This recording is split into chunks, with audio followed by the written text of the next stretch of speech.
दोस्तों, आज हमारे घर में बहुत बड़ी खुशी का दिन है। आज हमारे नन्हे बेबी का छठियार है। पूरा घर मेहमानों से भरा है और तैयारियां जोरों पर है। हमारे यहाँ छठियार के पहले सभी औरतों के नाखून काटे जाते हैं और पैर रंगे जाते हैं, जो कि हम घर वाले नहीं करते, हजाम मीना के करती है। और साथ ही जो बच्चा घर में जन्मा होता है उसके भी पाँव रंगे जाते हैं और भी बहुत सारी विधि होती है। और इसमें मेरे बच्चे को ठंडी लग रही थी, जब उसके पैर रंगे जा रहे थे तो वो रोने लगा। छठियार शुरू होने से पहले मैंने बाबू को रेडी कर दिया था नए कपड़े पहना के, लेकिन छठियार शुरू होने से पहले भी एक रस्म होती है जिसमें बाबू की मालिश होगी तेल की, और वो उसकी बड़ी दादी कर रही है और बहुत अच्छे से बाबू की मसाज कर रही है। बाबू को पहला गिफ्ट उसके दादी और बाबा की तरफ से मिला, जो कि था ये दुर्गा जी का लॉकेट, जो कि गोल्ड का था। मैं बिहार से हूँ और बिहार में छठियार में सोहर गाया जाता है, जो कि मैं आपको सुनाना चाहती हूँ।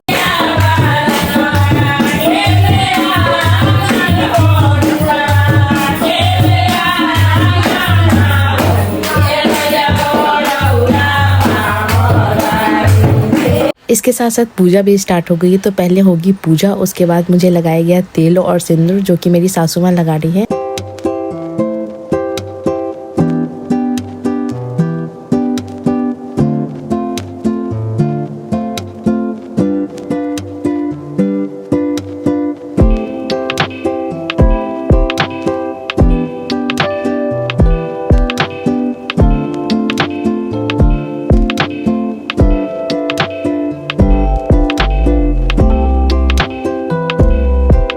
अब वक्त है छठियार की सबसे खास और सबसे इमोशनल रस्म का। हमारे यहाँ माना जाता है कि बच्चा इतना प्यारा है कि उसे किसी की नजर ना लग जाए, इसीलिए आज बुआ या मासी उसे पहली बार काजल लगाती है। इस पूजा में पहले के रखे हुए काजल नहीं लगाए जाते। जो उस वक्त उसी टाइम बनाया हुआ काजल होता है वही बच्चों की आंखों में लगाया जाता है, जो कि घी और दिए की लौ से बना हुआ शुद्ध काजल है। काजल लगाते वक्त बाबू थोड़ा सा गुस्से में दिख रहा है। शायद इसे काजल लगाना बिल्कुल पसंद नहीं आ रहा है, पर क्या करे, दादी का नियम है, नजर बट्टू तो लगाना ही पड़ेगा। ये छोटी छोटी रस्में ही तो हमारी परंपरा की असली खूबसूरती है। काजल लगाने के बाद हमारा बेबी बिल्कुल एक छोटा सा गुंडा लग रहा है। आपको ये रस्म कैसी लगी कमेंट में जरूर बताना। लोग कहते हैं काला टीका बदसूरत लगता है, पर माँ की नजर में यही सबसे बड़ा सुरक्षा कवच है। दुनिया की हर बुरी नजर से तुझे बचाना है, इसलिए आज तुझे ये काला टीका लगाना है। अब आई है वो घड़ी जिसका सबको इंतजार था, और मुझे भी।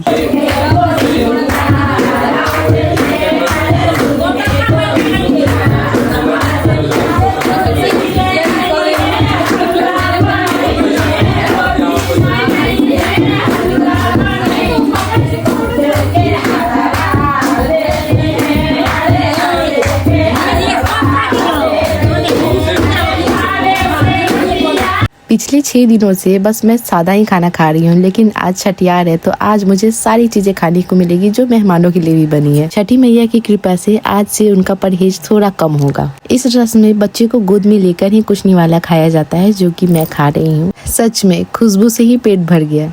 एक माँ ने नए जीवन को जन्म दिया है, सारी तकलीफों को मुस्कुरा कर जिया है।